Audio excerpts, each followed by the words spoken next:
Alright guys, a quick one. Here, I'll detail how to turn on or turn off water lock on Apple Watch.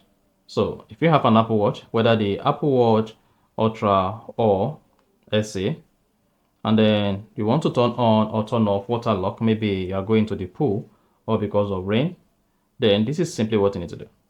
On your Apple Watch, go ahead and press the control center button, which is beneath the digital crown. Just press on it once to go to the control center. On the control center, scroll down and then you should see the water lock icon. Click on it, then you should see water lock enable. Now if you try to swipe on your Apple Watch, you'll not be able to do that because of the water lock.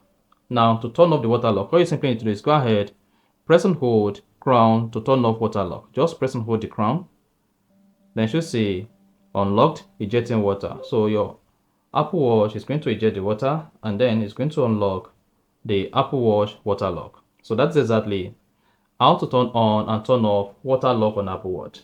If you found this helpful and informative, please don't forget to like and then subscribe.